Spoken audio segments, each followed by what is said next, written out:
wish I had known Adriana 2 years ago. My life would have been a lot easier. I would have understood what we're actually doing. If you walk away from this talk with nothing else, walk away with this image, the burrito. This will be very important. I'll explain to you why later, but stay with this image for the moment. I have a question for you guys. How many of you think that democracy is a good model? Hands up. How many of you would rather set up a business in a democracy rather than Iran, say? Okay. How many of you work in a company that's run democratically? Okay, it's TED, so it's more than usual, but usually you get like 0, right? We have a problem. The system of work is out of balance. That fits nicely with the metaphor, right? We have an issue that power is not legitimated by the people. Just like in a company right now, the power is not legitimated by the employees. And we need to find ways to make the system work better in the future. I want to show you something, an example of the past, because the idea of resourceful humans is nothing groundbreaking new. It's actually a return to the roots of what work was in the beginning and what many companies do right when they're small and what they lose when they get bigger. And let me just take you back in time 60 years. The sense and the purpose of a company explained. There's this wonderful moment in the company's history. I think it was 1948. And he was at a meeting of business leaders. There were a whole bunch of CEOs from companies there, and the question that was raised, who is the company responsible to? And they're all talking about the most important thing is you have to actually focus on returning dollars to your shareholder and maximizing profits. That's a business model in which the human being is a replaceable part in the manufacturing assembly process. David Packard stands up and says, actually, I respectfully disagree with all of my elders. You also have an obligation to your customers and to your employees and to the community in which you operate. A purpose of a company is not to make money. It makes money in order to be able to do what it's really all about. And in our case, that's to make a contribution. They laughed at him. We're here to create things that if we didn't create them, the world would be worse off. And if you don't understand that, you don't understand the HP way. Understand that. You don't understand the HP way. I take enormous comfort in the fact that they laughed at him, because when I present this concept, most people laugh at it too. So they went places with this, right? They understood that there needs to be a balance between a company needs to make profit or else it won't be around much, but it needs to do that for a meaningful contribution. Otherwise, what the hell are we making the money for? And right now, this is out of kilter. We don't have a connect between that anymore. People don't have a feeling of a connection to a meaningful contribution in their organizations. They don't feel like they have a voice and empowerment to act on this. They understood that the currency of the future is development, not just development of products, but development of organizational culture, evolution of the way business is run.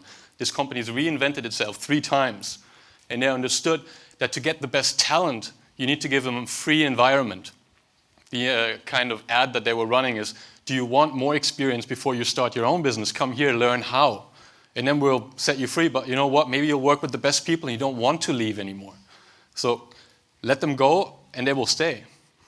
Shackleton did the same thing, right? He gave an immense mission to his people. And he said, you want to go to the white parts of the map? You're likely going to die. You're surely not going to have anything much to eat, and it's going to be bitter cold. And if we return, very doubtful. He had long lines to join his expeditions, but they were very honest with their people about the sense of mission and the currency they would get from it. You will discover new land. You will develop new technology that the planet hasn't seen before. One of the most misunderstood concepts that we all base our organizational designs on is survival of the fittest. It is not survival of the fittest. That's not what Darwin said. He said it's the species best able to collaborate and adapt to its environment. A very different concept if we applied that to management. Right now we're saying the strongest needs to be at the top of the pyramid. As Adriana just explained, that doesn't make sense anymore in a distributed network environment. So what are we talking about then? What is important for companies? 2 things, 2 kinds of innovation are important for them. They need to have evolutionary innovation. you have a product that might be a cash cow and you can't just sacrifice it for innovation. You need to be able to, in a safe environment, let teams develop the Walkman further. But there needs to be revolutionary innovation, the big leaps forward, the iPods. Just look at Nokia. 3 years ago, 4 years ago, everybody was still attuned into Nokia. We all know the ringtone from Nokia. Today they're fighting for survival. They've completely missed the train for smartphones. That's how quickly this goes these days. What I want to make sure is you understand is that it's not either or, it's yes and. The way we need to manage organization is when you're flying a 747, you don't want to have a democratic process of where that thing goes, right? That's not the point of it. But you can't build the space shuttle unless you give these resourceful people in the innovation zone the right kind of liberties to come up with incredibly wild things. And together, they make sense. Take a practical example, right? Game design. There's a fantastic designer in Formula One. His name is Adrian Newey, and he and his team were asked to design a Formula One car beyond the realms of what's possible. Build the fastest car on the planet. And his team came up with a car that's so fast, a human being couldn't drive it. It takes too much G-forces, right? Only Vettel can do it on the PlayStation or something, but not in real life. But from this, they reversed engineered for their current Formula One car, and that seems to be going right? I mean, that's successful for them. Let me explain the wrap to you. Currently, organizations are a bit like hamburgers. A lot of management, a lot of, patty, and then very little beef in the middle. The people who are actually doing things are sort of squeezed. What we're saying is you want your organization to look like a burrito. Why? The management should be that little layer around it that gives the whole thing minimum stability so it doesn't drip all over you. But the people in the middle, they make the taste, right? They make the game, they make the product. You don't buy a burrito for the wrap. You buy it for the sauce and the meat. But what is that wrap? There needs to be a minimum structure. The internet, organizations, it all needs a minimum structure. And we believe that it's democracy, participative democracy, free flow of information and content, and fair gain sharing. I want to have a say in what my company is doing. I want to be informed about what's going on, and I want to be fairly rewarded for what we get out of it. Let me give you an example of what's broken with the current system. This lady is Annie Taylor, and in 1901 she was the first lady to survive in a barrel going over the Niagara Falls. So what did they do after, when she survived? They took a look at the barrel. And they found out, she had lead weights, she had leather straps, she had a special skirt, and she had 30 psi air pressure in the barrel. I want to remind you, these are the Niagara Falls. Based on those designs, who would go over the edge with that? Show of hands again? Thought so, right?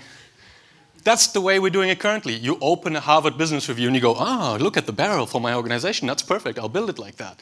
No, the environment is exactly like the Niagara Falls. It's too agile. It's too dynamic that we could build on another company's best practice. Knowledge needs to be produced inside the company by the people who are actually there, not from the outside in. Let me give you a practical example for this, something we call STARS bonus, and something we've seen now in several companies at work. Very interesting concept. If you go into companies and you ask people, how would you like gain sharing to work? How would you like your profits to be shared? Have you seen a working model that you like? They usually go, We've seen bad models and good managers who could communicate it well, right? But nobody ever said, I know a model, that's really great. So we went back to the drawing board and we said, how would we design a bonus model based on a peer-to-peer network idea? What if we gave people information about how everybody is doing in the company and then give them stars based on their rank that they could allot to anybody else in the organization and say, I think Greta's done a great event here. I want to give her 8 stars for this quarter.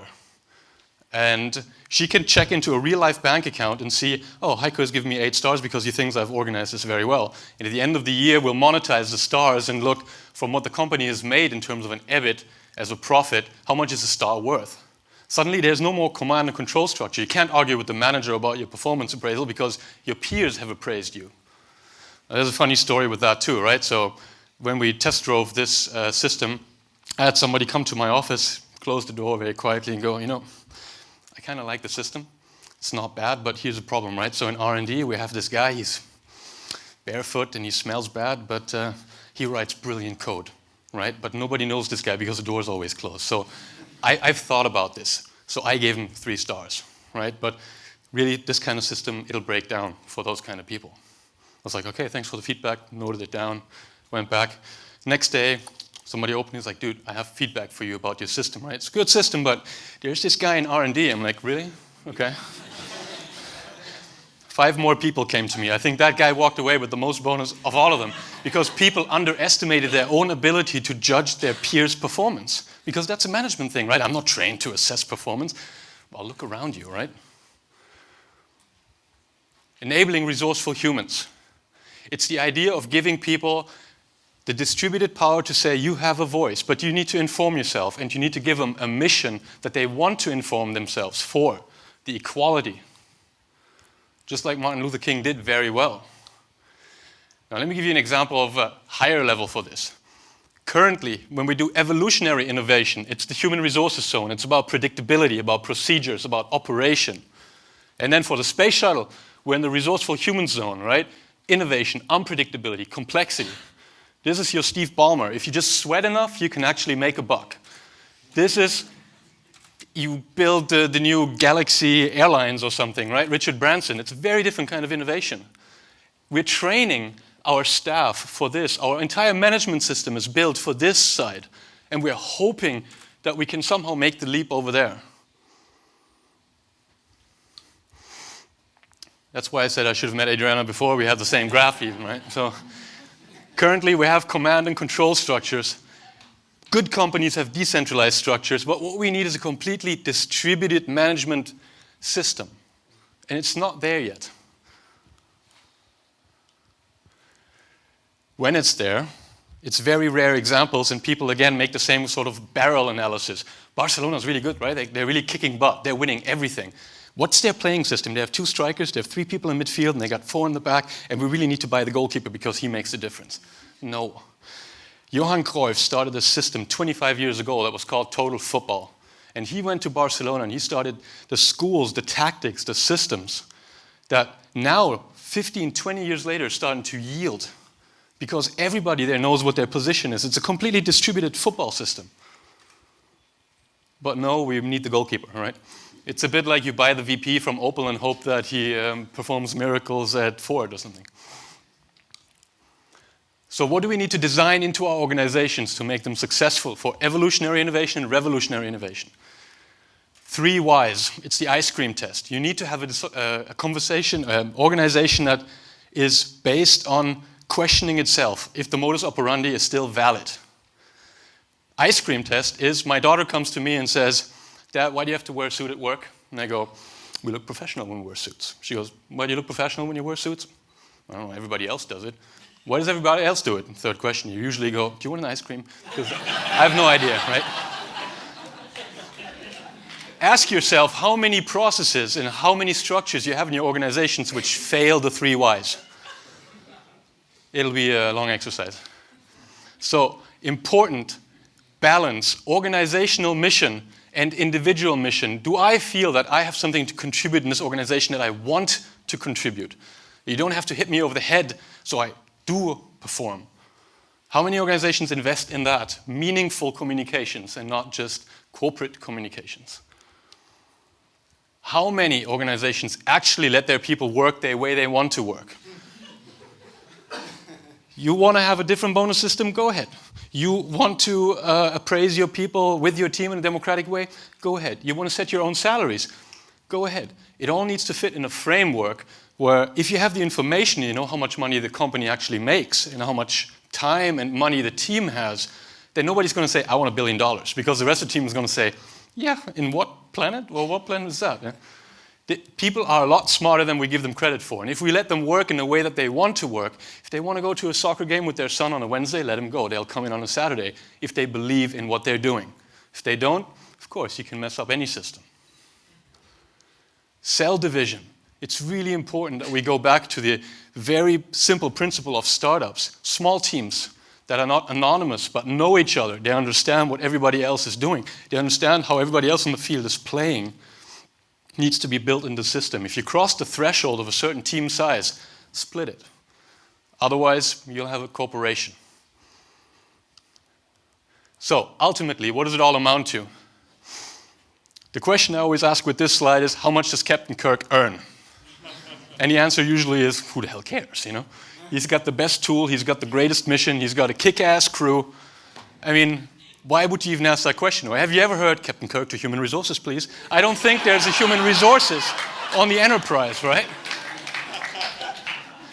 But how many organizations are built like this, where you send an away party to a planet and they'll figure it out because they've been trained to do so. And they have the trust from the senior management to just do it. And when that works, when you have this kind of system, when you have the flying burrito in space, right? Middle management and human resources becomes entirely obsolete. You don't need it anymore in that kind of system. So the one thing I want you to walk away with now is the WRAP idea, organizations with democracy, information, and gain sharing. And a last question I have for you. I've prepared this in a very elaborate way, as you can see. Between now and the future, how do you get from now to the future in the quickest possible way? Oh. Somebody say straight line. Straight line. No, you fold it. This way. That's how we do it. We need to start now because the companies that first understand that this is the way organizations are built and work in the future will be the ones to capitalize on the product side. Thank you very much.